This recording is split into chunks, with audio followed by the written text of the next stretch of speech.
आदाब, नमस्कार दोस्तों। जैसे कि हम बात कर रहे हैं इल्यूमिनाटी यानी कि एक सीक्रेट सोसाइटी के बारे में और उनके जुड़े हुए कई समूह जिनका ध्येय है, जिनका उद्देश्य है, जिनका विजन है कि नई वैश्विक व्यवस्था का गठन करना। दोस्तों, 20वीं शताब्दी के दौरान विश्व के जो बड़े लीडर थे, जिनमें वुड्रो विल्सन, विंस्टन चर्चिल, इन लोगों ने भी नई विश्व व्यवस्था इस शब्द का उपयोग इतिहास के नए दौर को संदर्भित करने के लिए किया था, जिसमें विश्व राजनीतिक विचार और प्रथम विश्व युद्ध के बाद सत्ता के वैश्विक संतुलन में नाटकीय बदलाव की विशेषता थी। इसका अर्थ ये हुआ कि ये लोग उस समय जानते थे कि नई विश्व व्यवस्था का आगमन होने वाला है। इनके साथ साथ 11 सितंबर 1990 को अमेरिकी कांग्रेस के एक संयुक्त सत्र में दिए गए टूवर्ड ए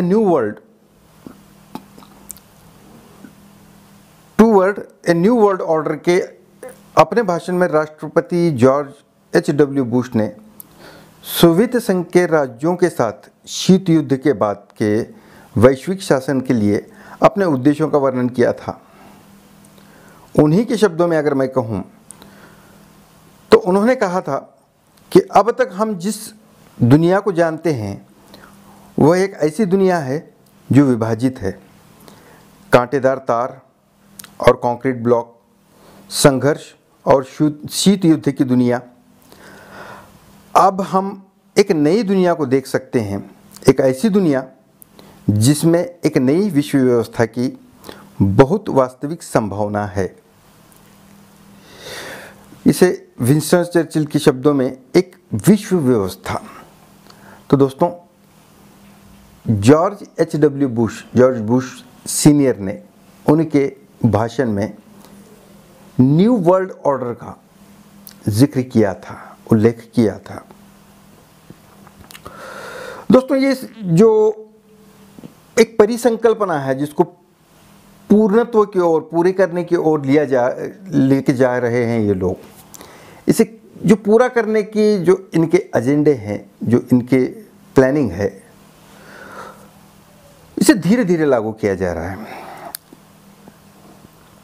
इस न्यू वर्ल्ड ऑर्डर की परिकल्पना को साकार करने के लिए 1913 में यूएस फेडरल रिजर्व सिस्टम का गठन किया गया। 1944 में अंतर्राष्ट्रीय मुद्रा कोष यानी कि IMF, इंटरनेशनल मनी फंडिंग। 1945 में संयुक्त राष्ट्र संघ, यूनाइटेड नेशन। 1945 में विश्व बैंक, वर्ल्ड बैंक। 1948 में विश्व स्वास्थ्य संगठन, वर्ल्ड हेल्थ ऑर्गेनाइजेशन, हू। 1993 में यूरोपीय संघ, यूरोपीय यूनियन, EU और यूरो मुद्रा। 1998 में विश्व व्यापार संगठन, WTO, वर्ल्ड ट्रेड ऑर्गेनाइजेशन, और 2002 में अफ्रीकी संघ, अफ्रीकन यूनियन। 2008 में दक्षिण अमेरिकी राष्ट्र संघ, Union of South American Nations. इन सब संगठनों का गठन किया गया। इन संगठनों के बलबूते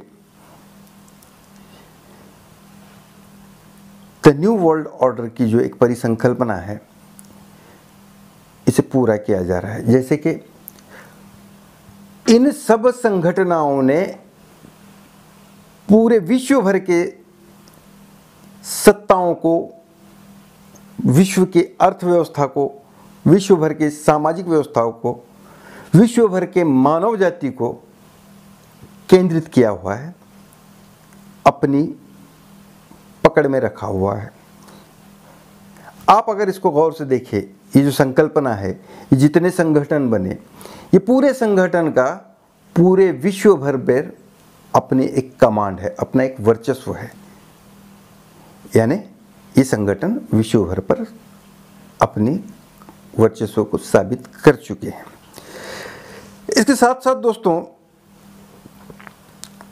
इस न्यू वर्ल्ड ऑर्डर के एजेंडे की परिकल्पना को साकार करने में जो इलेक्ट्रॉनिक मीडिया है और प्रिंट मीडिया है और संचार तंत्र के जो भी माध्यम हैं, इनका बहुत अहम रोल है दोस्तों, क्योंकि अधिकांश पर ये जितने भी माध्यम हैं, इन माध्यमों पर अधिकांश तौर पर इस न्यू वर्ल्ड ऑर्डर के हिमायतियों का नियंत्रण है। साथ में अगर हम देखें, इंटरनेट, टीवी और फिल्मों में भी इस सीक्रेट सोसाइटी का पर्दे के पीछे से पूरा नियंत्रण रखा जा रहा है। अगर हम कुछ वर्ष पीछे से देखें तो जिस तरीके के हॉलीवुड से फिल्म्स आ रहे हैं, जैसे टर्मिनेटर वगैरह, जो कि आधी मशीन आधा इंसान या इंसानों पे वर्चस्व सिद्ध करने के लिए एक अदृश्य अलौकिक शक्तियों का निर्माण करना, ये मानव जाति के मस्तिष्क में डाला जा रहा है, उनकी मानसिकता बनाई जा रही है। और इसके साथ साथ अगर हम देखें तो अभी जो हमारे घर में जो एक सेट टॉप बॉक्स रखा हुआ है, वो जो चाहता है वही हमको देखना पड़ता है, हम जो चाहते हैं वो दिखाता नहीं है। आज अगर हम गौर से देखें तो दुनिया भर में ये इलेक्ट्रॉनिक मीडिया ने जो कुछ भी प्रोग्राम्स चलाए हुए हैं,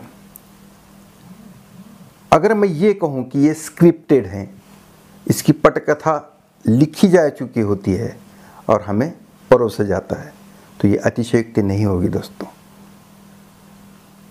तो दोस्तों, इस विषय में जितना मैं आपसे चर्चा कर सकता था उतनी कोशिश मैं भी कर रहा हूँ, लेकिन मर्यादा मेरी भी है, क्योंकि इस विषय पर जितना ज़्यादा बोला गया या जितना गहराई में जाकर बोला गया या इसके बारे में जहाँ कहीं पर भी कुछ जिक्र किया गया, उल्लेख किया गया, मैंने ये भी देखा है कि ये षड्यंत्रकारी संगठन किसी भी हद तक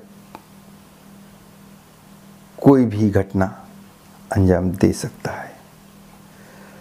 तो दोस्तों, इस वीडियो में मैं यहाँ रुकता हूँ। जैसे कि मैंने मेरे पिछले वीडियो में आपके सामने जिक्र किया था कि जो 12 कॉन्स्पिरेसी थ्योरीज जो हैं, जो रीडर्स डाइजेस्ट में जिसका उल्लेख किया गया है, जिस वक्त वो घटनाएं घटी, उस समय सिर्फ शक लिया गया, शक की सुई सीक्रेट सोसाइटी की ओर बढ़ी थी, लेकिन लोगों ने विश्वास नहीं किया।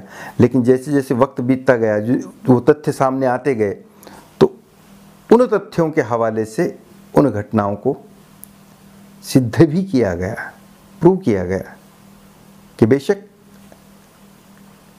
इन 12 घटनाओं के पीछे ऐसी कोई शक्ति थी जिन्होंने उन घटनाओं को अंजाम दिया।